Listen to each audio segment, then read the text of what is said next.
Tout homme a dans son cœur un cochon qui sommeille. Mesdames, je vous laisse méditer là-dessus. Cochon emprunté grogne toute l'année. Ben oui, et tout est bon dans le cochon, du groin jusqu'au jambon. Ça, c'est pas moi qui le dis, c'est Juliette. Bref, vous l'aurez compris, il s'agit là tout de suite d'une histoire de cochon dans le cadre du Printemps des Rillettes à l'Arche de la Nature. C'est parti! Nous voici donc arrivés à l'Arche de la Nature. Je suis ravie, je retrouve Cédric Le Breton. Ça va Cédric? Ouais, super Amanda. Écoute, on a un temps moyen ce matin, mais cet après-midi pour la fête, ils annoncent des nuages, mais pas de pluie, donc on est très contents. On est sauvés, on est sauvés. Bon, moi, dans l'intro de l'émission, j'ai dit qu'on avait vraiment une star aujourd'hui, une invitée de choix, enfin une résidente de choix en l'occurrence. C'est Samantha. Samantha, oui, mais les gens connaissent Samantha. Enfin, beaucoup de manceaux, en tout cas, connaissent Samantha. Elle s'appelle presque comme moi, t'as vu? Ouais. À la fin, c'est vrai qu'on pourrait faire des rimes assez sympas. Mais on n'a pas le même pédigré. On le fera pas. Non, on le fera pas et on n'a pas le même pédigré, surtout. Mais donc, c'est Samantha, la truie. Je précise quand même. Et voilà une truie cochon de Bayeux, enfin de race de Bayeux, et qui a obtenu le premier prix au Salon de l'Agriculture cette année. Donc évidemment, quand on a annoncé ça sur les réseaux sociaux, dans les journaux, tout le monde voulait voir Samantha. Donc elle est de retour maintenant. Alors on l'a mise un petit peu en quarantaine, donc dans les écuries de l'Arche de la Nature, puisqu'on ne peut pas la mettre encore avec ses congénères pour des raisons sanitaires. Mais voilà, on peut la voir. Et puis ce qui est pour la petite anecdote, c'est qu'aujourd'hui, pour la fête du cochon, si on veut gagner un pot de rillettes, il faut deviner le poids de Samantha. Donc Amanda, ce serait quoi pour toi moi, à vue de nez, le poids de forme? Le poids de forme de Samantha, de ma copine, à vue de nez, j'ai envie de dire peut-être 275. Elle n'a pas l'air si grosse que ça, Samantha. Hein. Ouais, je ne dirai rien. Bien sûr, mais je pense que tu es à peu près dans le. Pas trop loin. Fourchette, ouais. Je serais bien contente de gagner un pot. Non, mais ce qui est important de dire aussi, c'est que la race de Samantha est en voie de disparition, n'est-ce pas? Oui, il y a très peu d'individus de truies de race Bayeux. Donc il y a un syndicat normand qui se trouve de cochons Bayeux qui se trouve à Bayeux. D'ailleurs. Et nous, on est le seul élevage en Sarthe de cochons Bayeux. Et donc, on est très fiers de représenter la race normande et d'avoir gagné au salon ce premier prix. Donc, c'est des Sartois qui représentent cette race normande. Et toc. Alors, les Normands. Baf. Bon bref, oui, mais on est Sartois un jour, Sartois toujours, hein, évidemment. On est fiers de l'être. C'est génial. Alors on a plein de choses, évidemment, comme d'habitude, cette fête du cochon dans le cadre du Printemps des Rillettes. Il y a un florilège de choses. Moi, j'ai envie d'aller voir ça de plus près. Je te suis parce qu'avec toi, je sais que on a toujours de bonnes surprises. Oui, on va voir des trucs super sympas, originaux. Et puis entre l'aspect culinaire, l'aspect artistique, voilà, je pense qu'on va s'éclater. Bon, c'est parti, je te suis. Alors Cédric, il faut quand même qu'on précise un truc, parce que là on est dans l'effervescence, ça frémit dans tous les sens, on est dans les préparatifs, d'habitude on plonge nos téléspectateurs et téléspectatrices dans la fête du cochon, et là on vous montre un petit peu le backstage, l'envers du décor. Voilà l'installation, donc tous les préparatifs avec les exposants qui cherchent parfois leur stand, qui commencent à s'installer, on les voit, donc là c'est l'Union professionnelle des charcutiers traiteurs qui est notre principal partenaire sur cette fête. Tous les bénévoles sont vraiment prêts à préparer les fabrications de saucisses, le boudin, les rillons, mais bon, ça met du temps. Et donc ça, c'est vrai que le public qui arrive à 14h, de 14h à 18h, ne le voit pas, parce que c'est quelque chose qui prend un peu de temps, qui n'est pas forcément intéressant pour le grand public. Mais bon, c'est vrai que c'est intéressant, par contre, pour, je crois, de savoir comment ça se passe. Et puis on accueille aussi des artistes qui, notamment, un des artistes, Cédric Latouffe, qui va nous préparer une super fresque de 2,50 m de haut, avec des cochons complètement déjanté. Bon, c'est formidable, j'allais le voir, Cédric. Cédric Latouffe. Alors, bonjour Cédric, ça va bien? Ça va, oui. Alors déjà, Latouffe, je tiens à spécifier que nous pourrions être frères et sœurs de cheveux. C'est ça. Oui, c'est mon nom d'artiste, du coup, donc voilà. Alors, comment c'est venu cette idée de nous faire une fresque avec plein de cochons déjantés, comme disait l'autre Cédric? En fait, je pense que c'est suite à j'ai participé au Festival Plein Champ au mois de juin dernier. Et ils ont, je pense, aimé ce que je faisais, mon travail avec plein de monstres assez rigolos, assez enfantins et tout ça. Et finalement, ils m'ont appelé et du coup, on s'est dit qu'on allait faire une fresque avec ce que j'appelle moi en mode doodle, tout un tas de personnages entassés sur un support. Je trouvais pas le mot. Et du coup, autant faire plein de cochons assez drôles, assez humoristiques, pour que c'est un lien avec la fête, du coup. Super, et donc c'est une fresque. Vous avez commencé à quelle heure, Cédric? Je sais pas trop, là, ça doit faire 1 heure que je suis dessus. Quand même, et normalement ça devrait être fini d'ici la fin de la journée? Ouais, et ça sera fini d'ici la fin de la journée. Donc là, du coup, c'est vraiment de la peinture en fait. Hein. On n'est pas sur du graphe, on est sur de la peinture. Oui, moi je fais tout à la peinture parce que je sais pas graffer. Donc je fais tout à la peinture et au pinceau. Et après, je recouvre, il y aura des traits noirs assez épais pour ressortir bien chaque personnage. Donc voilà. Bon, bah, c'est fantastique. En tout cas, on a envie de voir ce que ça va donner à la finale. Hein. Franchement, moi je pense que ça va être super chouette. Et alors, ces cochons, parce que évidemment, comme c'est plein de cochons déjantés humoristiques, il y a des thématiques ou pas? C'est qu'il y a un cochon farceur, un cochon cuistot, je sais pas moi. Bon, on va retrouver bien sûr les 3 petits cochons. Après, il va y avoir un cochon qui dort, parce que, voilà. Et puis il y a un cochon qui vole. Il devrait y avoir un cochon sur un tracteur normalement, parce que bon, voilà, ça va avec. C'est des petits clins d'œil en fait, clin d'œil au conte, clin d'œil à l'activité agricole, etc. C'est ça. Et après, il y aura 7 poussins à retrouver sur la fresque. C'est un peu en mode chercher-trouve du coup. Et il y aura 7 petits poussins à retrouver qui seront un peu cachés. Il faudra s'amuser à les retrouver. Et puis voilà, ça va être assez drôle aussi, quoi. Bon, bah, artistique, ludique, écoutez, bravo, merci beaucoup Cédric. Et puis bon travail, hein, du coup. On continue notre petit tour. Oui, donc après le côté artistique, on va découvrir le côté culinaire. Ah, ça c'est ce que tu préfères, hein, Cédric? Ouais, j'aime bien les deux. Ouais. C'est ça, ouais. Allons-y. Bonjour madame, comment vous appelez-vous? Je m'appelle Catherine Gervais, je viens de Ménil-Lénard, près de Rouen. Vous venez de Rouen pour acheter du cochon?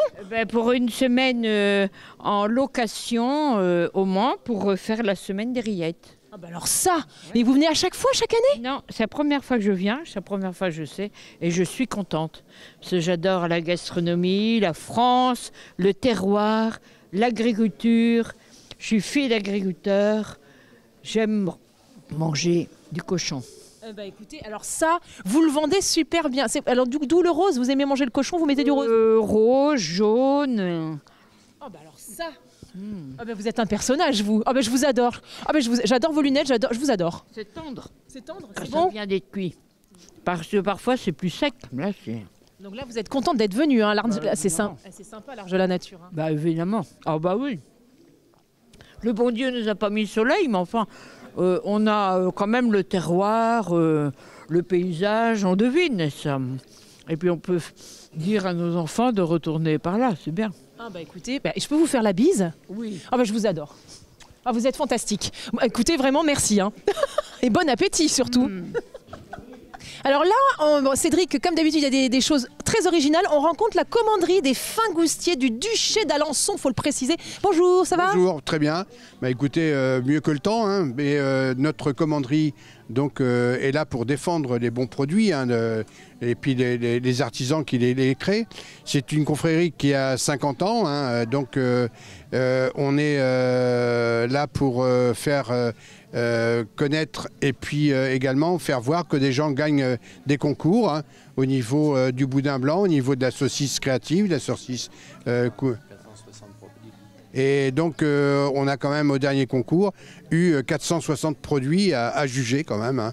Alors... Tout de même oui, ça va, ça se passe bien au niveau du... ça se voit, on mange bien à la cantine chez vous hein? Non mais vous voyez, il n'y a pas de problème. Hein. Donc voilà hein, ce que je peux dire au niveau de la commanderie. Hein. Bon en tout cas c'est chouette, c'est important que des confréries comme celle-ci existent pour promouvoir notre terroir. Et alors là, on a un champion d'Europe, mais on a un champion d'Europe qui est timide et qui veut pas parler, dis donc. Donc du coup, c'est vous qui allez parler à sa place. Voilà. Comment qu'on s'appelle? Magali. C'est Brière. Ah donc Madame Brière, enchantée Madame Brière. Vous êtes fière de votre mari ou pas? Oui, bien sûr. Donc c'est le champion d'Europe de la saucisse créative, c'est ça? Voilà, c'est la normande avec de l'andouille maison et du camembert au lait cru. Donc c'est ce qui est en train de cuire là sur la plancha. Voilà, ce que vous allez pouvoir déguster. Mais comment ça lui est venu cette idée? Parce que c'est quand même un peu bizarre, du camembert, de l'andouille. Il m'a dit, je veux faire une saucisse avec du fromage. Alors je lui dis, bah, rajoute de l'andouille, pourquoi pas, ça va bien ensemble. Et puis voilà, on a gagné tous les deux. Ah, voilà, donc c'est un travail de concert, ce qui explique que madame parle à la place de monsieur. Voilà, enfin, c'est une histoire d'équipe en fait, parce que nos petits qui sont à la maison, qui travaillent aussi... Ah, tout le monde est dans la gastronomie à la maison? C'est clair, oui. Ah, d'accord, donc on transmet. Alors on parle de la confrérie qui fait de la transmission, qui soutient les produits du terroir, et vous faites pareil? Ah bah, notre fille travaille avec nous, oui. C'est vrai? Oui. Et parce qu'en plus vous êtes de la Chapelle Saint-Aubin, vous, c'est ça? Voilà, on a une boucherie à la Chapelle Saint-Aubin. Elle s'appelle comment votre boucherie? La boucherie de l'église, juste au pied de l'église, au feu. Ah bah oui, mais ça vous paraît évident, mais nos téléspectateurs et téléspectatrices sont pas au courant, eux. Bah alors, si vous voulez des clients? Voilà, la Chapelle Saint-Aubin, 24 rue de l'Europe, au pied de l'église, juste au pied de l'église. Eh ben, Voilà. c'est fantastique. Et regardez-moi un petit peu ces saucisses, ça frémit sur la plancha. Je vous dis pas, il y en a qui vont se faire du bien au bidon. Bon bah écoutez, bravo et merci. Merci à vous. Félicitations pour le prix au fait. On s'appelle comment? Moi, c'est Christophe. Enchanté Christophe. Bah, il sait quand même parler Christophe. À quel âge le petit Christophe? Merci Christophe. Et merci messieurs et bravo pour votre confrérie. Super. Bon Cédric, on vient de quitter Magali Brière. Magali Brière qui va participer parmi les 15 équipes au Trompe-Goule, enfin au concours du monde. Du monde de Trompe-Goule, oui. Voilà, là. C'est bien, c'est parce que là, du coup, on a tous ces gens qui sont devant nous. Bonjour. Bonjour. Ça va bien? Très bien, très bien. Quand il y a le printemps des rillettes, tout va forcément bien. Vous n'avez pas un accent de chez nous, vous? Si, du sud Sarthe prononcé. Ah, c'est ça. J'aime beaucoup la cravate bacon. Hein. Elle est adaptée à la fête du cochon de l'Arche de la Nature. Tout à fait. Alors, qu'est-ce que c'est que cette histoire de trompe-goule? Qu'est-ce que c'est? Eh bien, le trompe-goule, c'est une recette qui date 16e, 17e siècle, quand les pommes de terre sont arrivées en France, à l'époque. Et c'était une recette traditionnelle. Son nom, à consonance un peu patoise, vous dit tout de suite ce qu'il cache. C'est tromper la gueule, tromper le bonhomme aussi dans d'autres régions. C'est-à-dire remplir le ventre de la personne qui rentrait du travail des champs et qui était un peu fatigué, affamé, qui avait besoin de se reconstituer. Et cette recette à l'époque se faisait avec les légumes du jardin, puisqu'on n'allait pas chercher, on n'allait pas au supermarché, avec les légumes du jardin, des pommes de terre, des carottes, des oignons. On les faisait revenir dans la graisse de rillettes, puisque autrefois les rillettes, pareil, n'étaient pas ni apertisées ni au frigo. On se servait de la graisse de rillettes pour faire revenir les légumes. Et on rajoutait à la fin une cuillère à soupe de viande, de rillettes. Et voilà, ça faisait un plat complet. Et je dis toujours, le trompe-goule est à la Sarthe ce que le cassoulet est à Castelnaudary. Sauf qu'à Castelnaudary, 100% des gens savent ce qu'est un cassoulet. Mais en Sarthe, il n'y a que 20% des gens. Donc la Coupe du Monde du trompe-goule est destinée à ça, à faire connaître ce plat qui aujourd'hui coche toutes les cases qu'on peut attendre de la diététique. C'est local, c'est facile, c'est pas cher, c'est délicieux, c'est commode à réaliser, c'est très convivial. C'est sympa en plus que ce soit un mec de Dax qui nous vende nos produits sartois. Faut le faire quand même, ça c'est pas mal. Ah ben c'est super, écoutez, donc il paraît que vous avez 1072 convives la semaine prochaine, dimanche prochain. Alors on espère bien effectivement, entre les 15 équipes qui vont participer au trompe-goule, qui vont préparer chacune l'équivalent de 22 kilos, ça correspond à peu près 600-700 parts. Les artisans bouchers charcutiers qui organisent cette Coupe du Monde vont également en préparer. Et on va préparer 1072 parts. Et on espère que ça va être comme aujourd'hui, qui va faire beau du début jusqu'à la fin. Fantastique, mais nous on veut en manger par contre, parce qu'on a faim. C'est l'heure. J'ai pas pris de petit-déj ce matin justement parce que je me suis dit il y a du trompe-goule et une beurrerie après.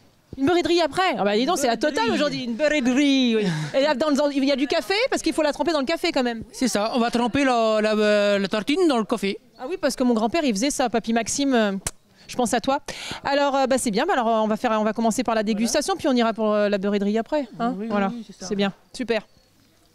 Mais c'est super bon. Succulent. C'est délicieux. Je vais pas en laisser un bout, moi. C'est pour moi. Non. Excusez-moi, mais bon, c'est presque l'heure du déjeuner. C'est vrai, mais avec la télé, il n'y a pas les odeurs. C'est vrai. Hein. Mais je vous assure, c'est délicieux à la maison. Je vous souhaite un très bon appétit d'ailleurs. Ouais. C'est fameux. Pas très gras. Hein. Non, c'est pas. En plus, c'est pas gras. Non, c'est pas gras en plus. Mais il faut peut-être pas qu'on abuse parce que si en plus derrière on mange une beurrerie. Oui. Rendez-vous dimanche 24. Hein. Oui. Place des Jacobins. Place des Jacobins pour le concours mondial. Et la grande tablée. Ouais. Alors maintenant, oh là là. Allez. La beurrée. En parlant de beurrée, est-ce que tu as des petites choses à nous annoncer, Cédric, du coup, avant qu'on se quitte Ben oui, parce que là, on est sur la fête du cochon. Mais dans 15 jours, on sera sur la chasse à l'œuf. que beaucoup de Manceaux connaissent bien, puis de Sartois. Donc là, on dégustera du chocolat, donc on passe à un autre produit. Ah oui, c'est pas tout à fait la même chose. Il y aura plein d'animations aussi pour les jeunes, les moins jeunes. Voilà, il y aura de la musique, ce sera festif, il y aura plein d'ateliers. C'est à la Maison de la Forêt, non? Près de la Maison de la Forêt, tout à fait. Et d'ailleurs, on a l'occasion de vous recevoir à nouveau. C'est formidable, on est ravis. Bon, donc vous avez rendez-vous est pris. Donc dans 15 jours à la Maison de la Forêt, donc la chasse aux œufs. Là, ce sera une autre dégustation, effectivement. On sera ravis de vous retrouver. Et nous, on va se quitter sur une beurre et de riz. Et on va filer ensuite à Ségris.